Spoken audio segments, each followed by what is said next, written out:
Hello again, everybody, and welcome to another edition of Brown's Latest. I'm Dave Grendzynski, and this is where you can stop in and get caught up on some of the latest news that involves our favorite team, not only in the AFC North, but all of the NFL. That is, of course, the Cleveland Browns. Thank you to everyone who has liked our previous episodes and who has already subscribed to the channel, and to those of you who get your comments down there in the viewer comment section. Coming up on today's show, the new stadium causing a repercussion that has nothing to do with the team or the city of Cleveland.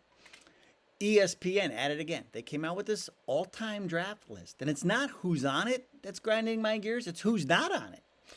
Also ahead, the undrafted rookie free agent that I think has the best chance to earn a roster spot out of training camp. And down in the viewer comment section, we have someone who says we should all want what's best for Shedeur Sanders and Dillon Gabriel. But first things first, let's talk about this repercussion that's coming from the new stadium. It's unclaimed funds? How about this? So on June 3rd, it was announced that they were going to use unclaimed funds. We just had to wait for Governor DeWine to sign the budget, remember, which happened last week. But on June 3rd, they said they're going to use unclaimed funds to pay for the stadium. So, that week, they had 133,000 unclaimed fund applications go in compared to the 14,000 they had the week before. So all of a sudden, when everybody found out they're going to use this unclaimed fund money in Ohio to help pay for the new stadium, everybody said, I got to go see if I have some money. And so everybody's doing it. And that's an 80% increase from what they had the week before. So people are getting out there and getting their money. And so unclaimed funds, of course, are, they come from forgotten bank accounts or utility deposits, uncashed checks, things like that. But in 2024, they had 528 million in unclaimed funds and approved over 26,000 claims for about 149 million in payouts. Now, the total pool of Ohio's unclaimed funds, though, 5 billion, and the Browns only need 600 million. Only 600 million. For the new stadium. And so when Governor DeWine signed it, here's the deal. The unclaimed funds will start being used for the next 10 years, starting January 1st, 2026. And so everybody, if you got unclaimed money and you live in Ohio, or if you think you might have unclaimed money, get those applications in and you won't be alone. Everybody's jumping on that bandwagon. Okay, so ESPN at it again. They come out with this all-time draft list. It was Ben Solak who put this together, and he looked at every draft since 1967. That's the modern draft era. And I mean, it's tough to argue with what Browns he included on the list, but I think there's a couple big whiffs. That's my concern. All right, so let's take a look at this. So here's who. Let's start with who's on the list, okay? And Joe Bitonio. He made it, number 35 pick overall in 2014. Says he's a Browns lifer, made all-pro list, and should be considered one of the best guards of the past decade. He might be the best guard of the past decade if it wasn't for Zach Martin, is what he said. And so the second guy on that list is Rob Burnett. And this one surprised me a little bit, and you'll be surprised when we show you who's not on the list.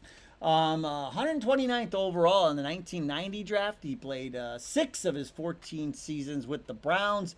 93 games, 333 tackles, 40.5 sacks, 9 best on the Browns' all-time list, 40.5 sacks. And he had 10 sacks in 1994, and that earned him a spot in the Pro Bowl. But let's take a look at who didn't make this list. Right off the top, Joe Thomas, number 3 pick in 2007. Didn't get in. He got edged out. I think it was by Lawrence Taylor. I think Anyway, number 2, Eric Turner, back in 1991. You know how much we love Eric Turner. Michael Dean Perry, number 50 in 1988. How about this? I know this only went back to 1967 but I mean Leroy Kelly he's 1964, 8th round, 110th overall, Pro Football Hall of Famer, 6-time Pro Bowler, 3-time first team All-Pro, and the list goes on.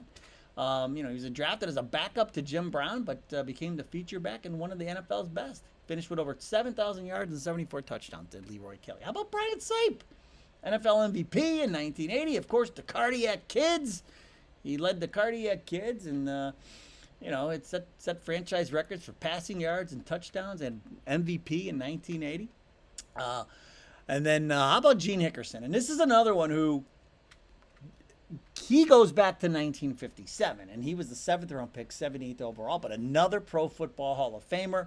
And so he has to be in any all-time draft conversation. He's another man, not only the Hall of Fame, 6-time Pro Bowler, and he was the cornerstone of the Browns' offensive line, paving the way for legendary running backs like Jim Brown and the aforementioned Leroy Kelly. And down there at the bottom of the list, how about Billy Andrews, 13th round, 333rd overall in 1967.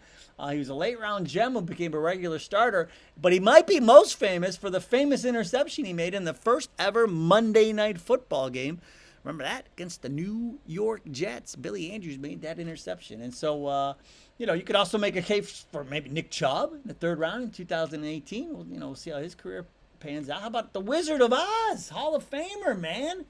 Or Clay Matthews in 1978. So, here's the thing. People love to rag on the Browns, but, man, we've had a lot of great players over there, and we still have them. We have a future Hall of Famer, Myles Garrett, on our roster, too. So, and speaking of defense, how about this?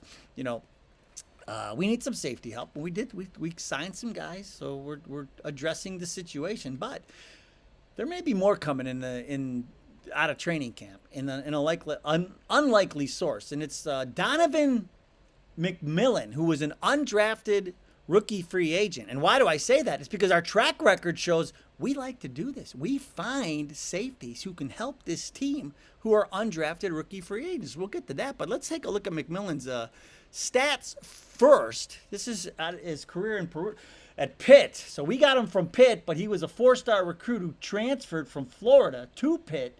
And he has a chance because, safety is one of our thinner positions, and he was highly productive in college, had over 100 tackles, as you see there. He had a tackle for loss, an interception, 8 pass breakups, a forced fumble, has good size. And here's the thing, though, folks. The Browns have a history of making undrafted free agents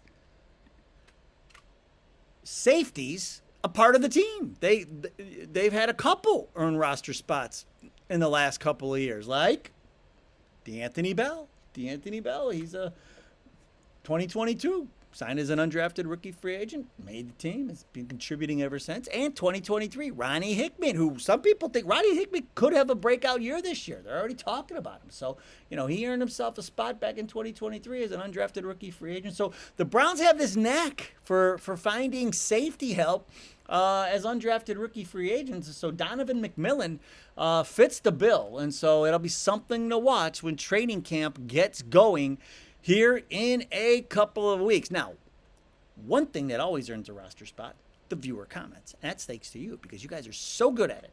Getting in that viewer comment section and making your voices heard. And today we will start with Lamina566, who says, I think that starting a veteran for the first 4 games is a good idea because of the way the Browns' offensive line performed last year. Having our rookie quarterbacks start and being pummeled one play after another by unblocked defensive linemen sounds like a great way to destroy a young quarterback's confidence.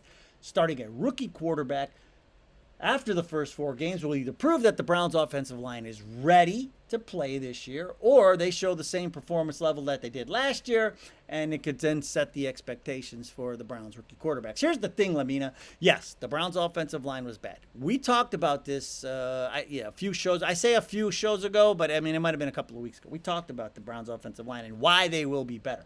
They're going to be so much better, Lamina, coming out of the gate because we're healthy. DeJuan Jones looking really good over there at left tackle. So hopefully that side of the line has been solidified and no more Jedrick Wills over there playing turnstile, letting guys just run by him. So this offensive line is in much better shape than it was. So everybody keeps thinking, I think this is why the Browns, they try to rag on the Browns and saying that we're one of the worst 5 teams that the league's at. They look at don't look at last year. We had so many injuries, so many things going on that offensive line. It was brutal. But this year, everybody's healthy. Joe Bitonio came back. Why? Because we're going back to that wide zone running game, like it's going to be a completely different looking offense. So Lamina, I think the offensive line is going to surprise a lot of people. Chat over poker, which is a phenomenal handle. Now, I don't play that much poker. My son plays. His friends, they like to play a lot of poker. I don't play a lot. I once did win big though. Once on a video poker at on the American side of the Niagara Falls casino. And we used to take my dad in December and go up there. He used to love going to the casino. But I digress. But I won $1,000 playing video poker once. Not a poker player, though. Chat over poker, though, who's who we're focused on right now. And he says, if it's a tie between any of the rookies and the vets at quarterback, I am playing the rookie. He says, never been a Browns fan until Shedeur. Had watched this kid since his freshman year in high school. Wish the best for both him and Dylan. And this is what we teased off the top of the show. And he prefers the youth movement. And honestly, I think we should all kind of be leaning towards the youth movement. If we can find our quarterback in this room, if our quarterback is in the room right now and it's one of the rookies, we are set. Hopefully it's both of them. One is the starter, one is the backup, and then we're set for like at least the next 5 years. And who knows, years to come. If we find our franchise quarterback with one of the rookies, would be great. Shedeur starting, Dylan Gabriel backing up, or vice versa. We would be set. That would really set us up. So I prefer the youth movement as well. Chat over poker, great take. Overall play ratings. This is like the day of good handles. Overall play ratings, which sounds like a business to me. Maybe I should change my YouTube handle to Brown's Latest. Maybe. I don't know. Why not embrace Shedeur when he has said even before the draft he wanted to be a Cleveland Brown? If you ask the average player, nobody wants to come and play for the Cleveland Browns. The fans and media need to wake up and rally behind someone who actually wants to play for the team despite the state of the team. Now, here's the thing. Overall play ratings. One of the reasons Bernie Kosar is just so beloved here is because he wanted to come here. He's from here. He's from Ohio, Boardman, right by Youngstown, even though he went to Miami of Florida. He wanted to come here and play, and we just love him. We love guys that are from and then want to stay here and want to be here. And so that's Bernie. And so Shedeur saying that, instant love for anybody who says it. Wants to come to Cleveland and wants to be in Cleveland. It was great. Like over the weekend, Jared Allen was at a Guardians game, and he's standing out in the drink rails he wasn't in a suite. He wasn't anything.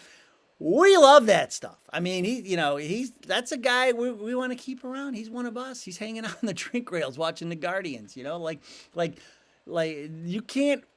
There's no way to win over a Cleveland fan's heart faster than to do stuff like that. And so, yes, for Shedeur to say he wants to be here. But here's the other thing I will say, overall play ratings. That new stadium is going to attract a number of free agents to Cleveland because now that we have this beautiful place to play, that will help. And I think there will be a lot more people saying they want to come to Cleveland. And we'll end on this. Marcus Dudley, 1690, who says, when people say the quarterback for the draft, if we're playing for the quarterback in the draft for next year, he said, that makes me wonder. He's like, are they not going to have a learning curve as well?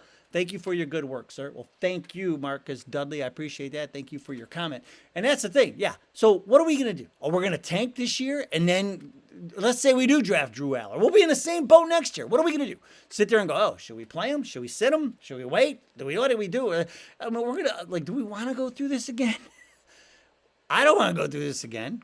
But they're not tanking, folks. I'm telling you right now, we're not tanking. They're going to try to. I already bet them over 6.5. I already bet them over that. So that's what I'm telling you, folks. They're going to surprise a lot of teams. I'm telling you. You're going to be surprised. The Cleveland Browns in 2025 will surprise. Okay, that's going to do it for today's show. Thanks so much for joining us. Go Browns! We'll see you next time.